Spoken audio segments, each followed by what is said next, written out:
Kia ora, Tefano. Last time we looked at the real basics of HTML. We're actually going to cover a little bit more HTML today, and then we're going to look at how to style HTML with CSS.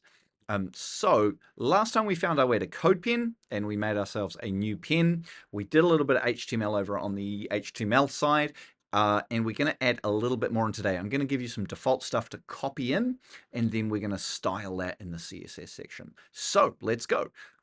Okay, jumping over to the HTML side, let's just copy this in really quickly. I'm going to do a section tag because I want the stuff that we make today to be easily copyable into a different website. So we're going to just have it in a section. So you could take this whole section and plug it in somewhere else. Our section. Now I'm going to give the section an ID. This is something that we haven't done before, but it just gives an identifier so that we can refer just to the section when we use CSS. So I'm going to give this an ID of intro. Cool. And inside this whole section today, I'm going to make a p tag, and I'm going to say, hi, my name is, and I'm going to make a span. Ooh, what's a span? A span is a little tag that we can use like inline when we want to give some other styling to something inline. We can just use a span tag. It doesn't do anything, but we'll be able to hook into it when we use CSS. I'm going to give a span with a class, which is kind of like an ID, but you can use it in multiple different places. IDs have to be unique, classes don't. So we're going to give it a class of title. And I'm going to put your name here. Your name here, so that you can actually put your name there when you do that. You know what? I'm just going to delete that. That's on my previous instructions. I'm just going to say, I'm going to put my name. Yay. And I'm going to close off my span. And then I'm going to close off my P as well. Oops, /P. Close off that span tag, close off that P tag. So this P tag runs all the way. I'm just going to move this over a little bit. This P tag runs all the way this whole line, and the span is just that there, but the span is completely contained within the paragraph. All right. I'm going to make an H2. Why an H2? Why not an H1? Well, the assumption is that you've got a heading on your website somewhere else, right? It's already there. And so in this section is going to be in H2. It's the less serious heading. I'm going to put, I know the web. And I'm going to say P. I'm a student learning HTML, CSS, and no-code technology. No-code technology? Yeah, code technology.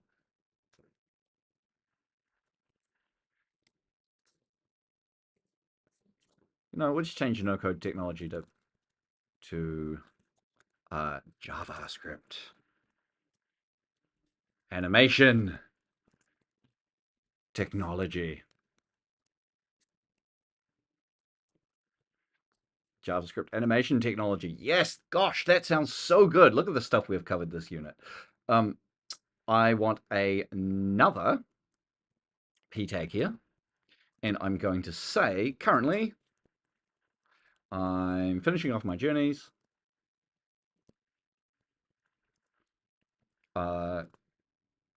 Code Canvas. I'm finishing off Code Canvas and we're going to put an anchor tag in here because I'm going to have a link here to the school. So let's have an open an A tag, put that hypertext reference. Href is going to be https semicolon // it's www.rhs.school.nz. Fantastic. I definitely want this to open in a new page. There's a little secret way that you can do this to make sure that it opens in a new tab when the user clicks it, which is to say target equals underscore blank. Cool. And we're going to say Rototuna Junior High School as the actual text for that link. Close off that A tag. Bam. And put put full stop in there because we missed that. And we're going to say close off that P tag, close off that section. Some of you might be using this with auto closing tags. That can be helpful. I wanted to be a little bit more verbose with it today. So if we click that link, hey, fantastic. It opens up in a new tab automatically. Didn't have to hold control to get that to happen. Right. Fantastic. Love this. It just doesn't look good yet. It's a good scaffold.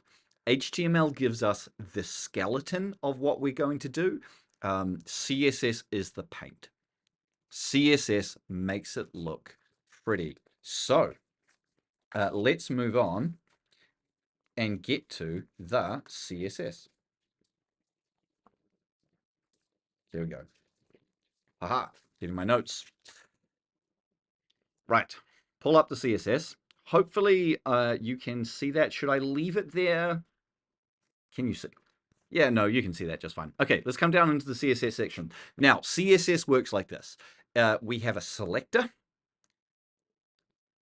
body. Body is our selector. That finds the body tag, which remember, that's in CodePen automatically. We then have a set of curly braces. Then we have a whole lot of values, properties, and values. Property, colon, value, semicolon. Property, colon, value, semicolon. Everything looks a little bit small. Let's pump up that font size. So let's go font hyphen size. Put that colon in 1.3 rem. And I'm just going to do what I found looks good before. And I'll make this a little bit wider. That HTML is going to slowly get crushed, but that's okay because the CSS is nice and contained. I'm just going to do what I found looks good before, and just it'll turn out with a really good result. Feel free to play around with these values if you want it to look a little bit different, but hopefully yours can just end up looking just like mine, and then you can play around with it later to get your own sort of feel. Okay. If I put this stuff in the body, it will flow through to everything. You notice that everything just got bigger there. It went to 1.3 times the size. What is rem? Rem is a unit. It's just, hey, make this 1.3 times the size that it should be. It stands for relative M, the width of the M character, but I'm getting a little bit too detailed there. Let's just carry on, and if you pick it up, fantastic. If you don't, just that's fine. Let it wash over you. Just follow along, and hopefully when we do it next time, you'll get some more. Let's set the margin to 0. And again, property, colon, 0, colon. Notice how it all came up against that left margin there. Look, delete it. Bing, everything moved in. Let's undo that, put that property back. Everything locked in hard up against this line. Let's put padding of 0. Any changes? No, not at the moment. Okay, let's change the font. How do we do that? We go font hyphen family, put in a colon. I'm going to use Montserrat today. Montserrat. And if for whatever reason the browser doesn't have Montserrat, we're going to give it a fallback value of sans serif. Sans serif, no little curls, makes it look good. Cool, look at that. Montserrat's loaded in quite happily. Now, we're going to give it a background color of, okay, how are we going to specify this color?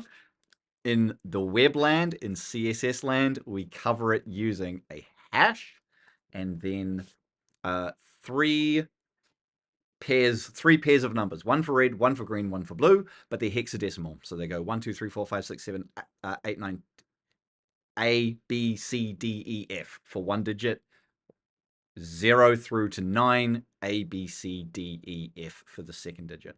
So 1, 7, 1, 3, 2, 1. Whoa! Oh, that's very dark. Okay.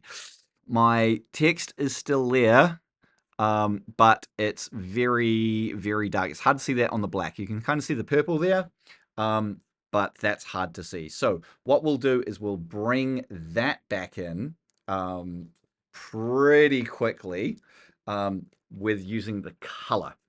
So the color property will change the font color. Don't forget color, American spelling, no U in that. Okay, so what are we going to do? We're going to make it really light. So we're going to put a hash. We're going to go F7, F8, and we're going to go FA, semicolon at the end. Oh, lovely, lovely, just kind of off-white color. How did I find these colors? I went to a color picker on Google.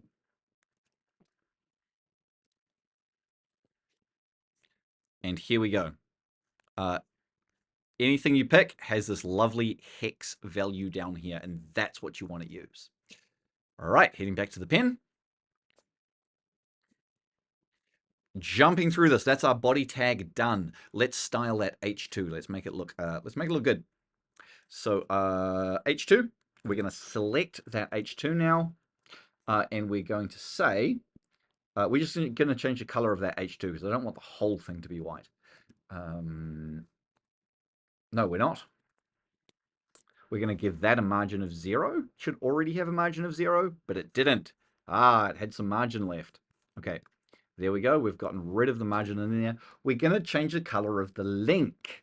The link does not look that good. That deep purple, it's not looking so good right now. So let's select the anchor tag.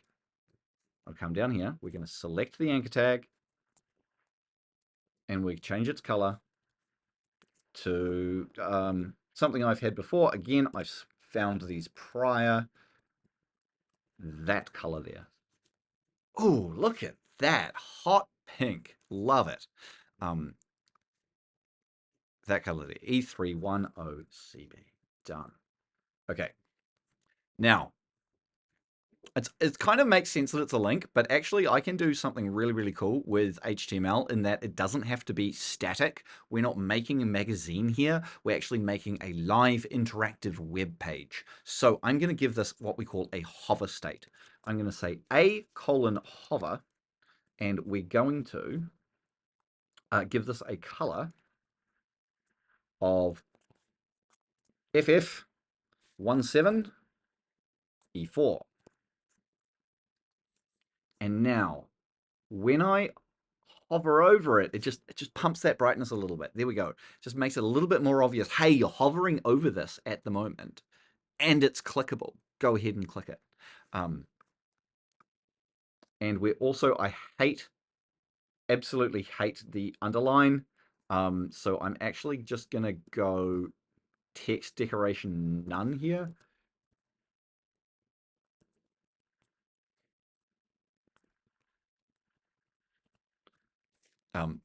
Prior, see that text, that line underneath it has disappeared. You can bring that back. You can copy this and bring it back under here, and just say text decoration underline.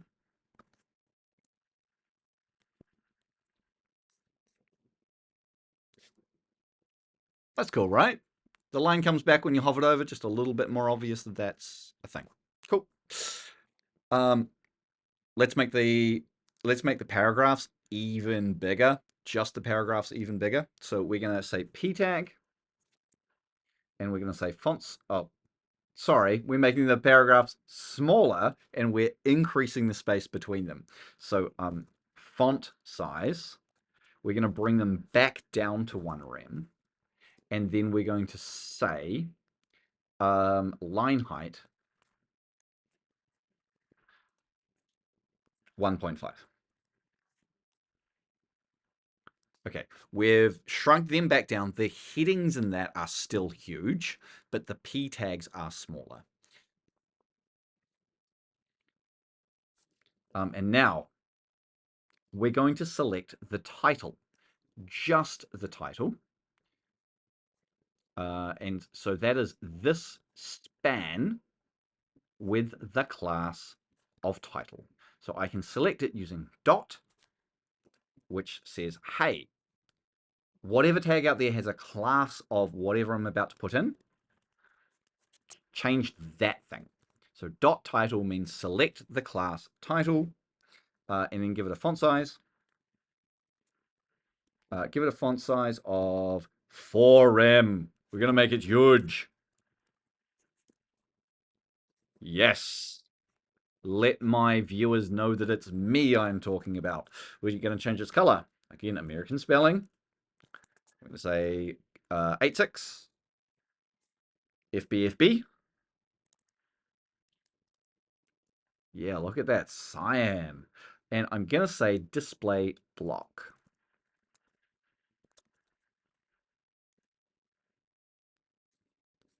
Okay.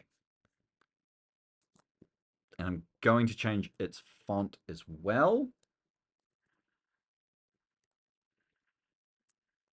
And I'm going to change this to Barlow condensed. I'm not going to give it a fallback. Should I give it a fallback? Yeah, we'll just give it a fallback of serif. Comma serif. Don't forget that comma, or that won't work. Okay. Put it. Don't forget your semicolons. And that's the styling for the title. Oh, I didn't talk through what this display block did. That actually moved it down off that line. So you can see that that is no longer in line. It's got the hi, my name is, and then bam, your name underneath it. Okay. Cool. This is starting to look quite nice. This is actually really starting to come together. Let's grab the section tag, and let's just give it some overall padding. Padding, it's just the area around the outside. So if you think of it like a block, it's just going to give you a little bit more around the outside of 1rem. There we go. It gave us just a little bit of breathing room off the edge there and off the top and all the way around there. Let's give it a background.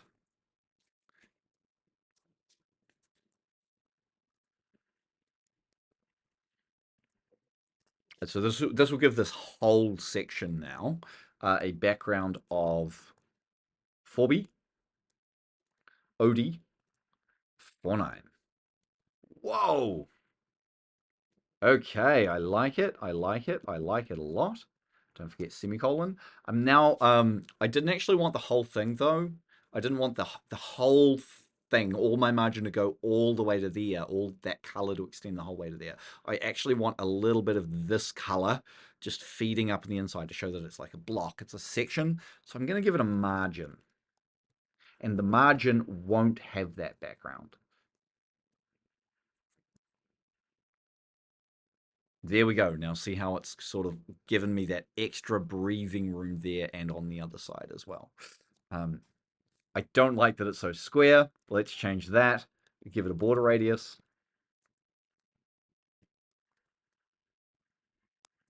A border radius of 3rem. That should round off those corners. Oh, looking good, looking good. And I just want to make it pop just a little bit more. So I'm going to use a really, really, I don't know, overused. Maybe some people think it's a bit tacky. I love it. I like it. Everyone goes through a phase of using lots of these. I'm going to use it today, and that's a box shadow. And I'm going to set it at 10 pixels.